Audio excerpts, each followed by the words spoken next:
Bonjour à tous et bienvenue sur Nectar et Moustache. Aujourd'hui une petite vidéo pour revenir avec vous sur deux grands vins que nous avons dégustés il y a quelques jours au travail.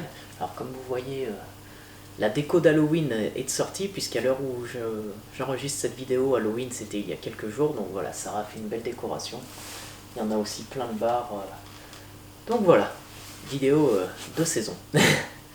De plus, je sais que vous avez le temps de me regarder parce qu'on est encore dans un nouveau confinement. Restez chez vous, hein. Vous connaissez la chanson. Sans plus attendre, on passe aux deux grands flacons que nous avons dégustés.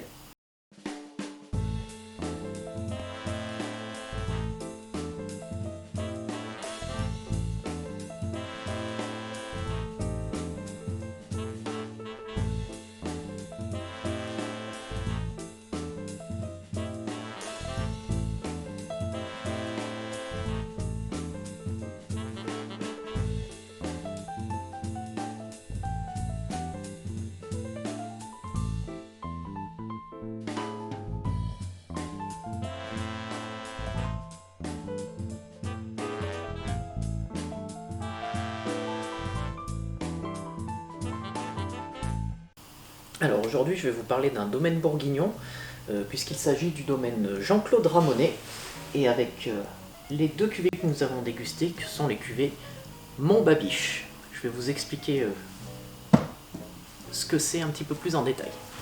On va d'abord parler du domaine. Le domaine Ramonet, c'est un domaine bourguignon qui est basé à Chassagne-Montrachet et qui a été créé dans les années 1920 par, à l'époque, Pierre Ramonet, donc le grand-père de Jean-Claude et Noël Ramonet, qui sont actuellement les propriétaires du domaine. Un domaine qui est scindé en deux, on va dire, puisqu'il y a donc le domaine Ramonet et le domaine Ramonet Négoce, qui fait un peu d'achat de raisins, notamment en fait Jean-Claude s'occupe donc de la vinification, de la commercialisation, de la mise en bouteille, et son frère Noël en fait lui s'occupe des vignes. Il a un petit domaine à son nom, le domaine Noël Ramonet. Les vins sont vendus au nom des deux domaines différents, mais en fait en gros voilà, Jean-Claude s'occupe de la vinification et Noël plutôt de l'élevage des vignes. C'est un domaine très réputé, notamment pour ses vins blancs. Il fait quelques vins rouges aussi. Les plus notables de ces vins sont sur des crus parcellaires et des premiers crus. Donc il fait du Saint-Aubin, du Bernan-Vergelès, du Chassagne-Montrachet, tous les grands crus qui en sont dérivés, hein, le Bâtard-Montrachet, bienvenue Bâtard-Montrachet, le Montrachet, le Chevalier-Montrachet. Ça va être important pour la suite et les cuvées que je vais vous présenter. Beaucoup de Saint-Aubin premiers crus, des premiers crus Morgeau sur Chassagne, enfin voilà. Beaucoup de premiers crus de cuvées parcellaires sur toutes les grandes appellations de la côte de Beaune. Des vins qui sont tous marqués par une signature assez fine, beaucoup de finesse dans ces vins, de la fraîcheur, un côté un petit peu fumé, des notes un petit peu empyromatiques qui sont un peu la signature du domaine. Un domaine dont les vins sont très rares à trouver en France, mais qui s'arrachent à l'étranger. Et voilà, je vais vous parler un peu plus en détail voilà, de ces deux cuvées, donc, que nous avons dégustées en magnum en plus. Alors ce sont des cuvées, je vous ferai la photo, vous aurez un petit peu plus de détails, qui s'appellent Montbabiche, avec une très jolie demoiselle sur l'étiquette. Ça c'était Montbabiche 2013. Et ensuite, bon là ça a été collé à l'envers, mais Montbabiche 2016, vous aurez un petit peu de détails.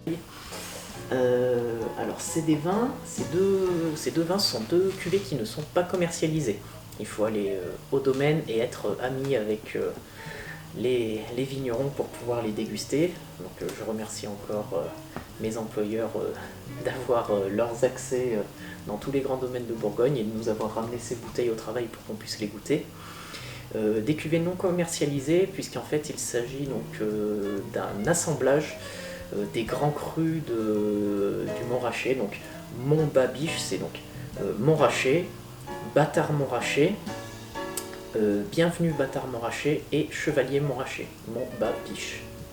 Quatre grands crus. En fait, ce sont les fonds de cuve de ces grands crus qui ont été assemblés ensemble et mis en vieillissement pour donner Un vin unique, tout en finesse et en complexité, avec une note un petit peu saline.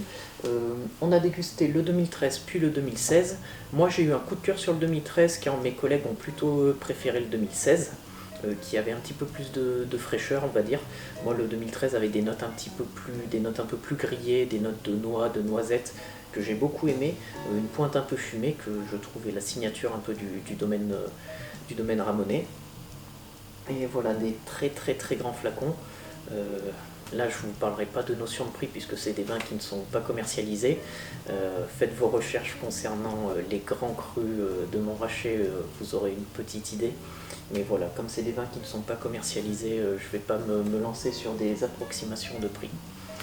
Voilà, comme ces derniers temps, des vidéos assez courtes, mais je pense que aller à l'essentiel sans fioriture, c'est peut-être plus intéressant pour vous et plus facile à regarder sur YouTube. Sur ce, on est arrivé au terme de cette vidéo. Je vous remercie de l'avoir suivi. Comme d'habitude, n'hésitez pas à vous abonner, liker, partager, commenter, activer la cloche pour recevoir mes notifications, nous suivre sur Instagram, Nectar et Moustache. Et sur ce, je vous souhaite une très bonne journée et à la vôtre.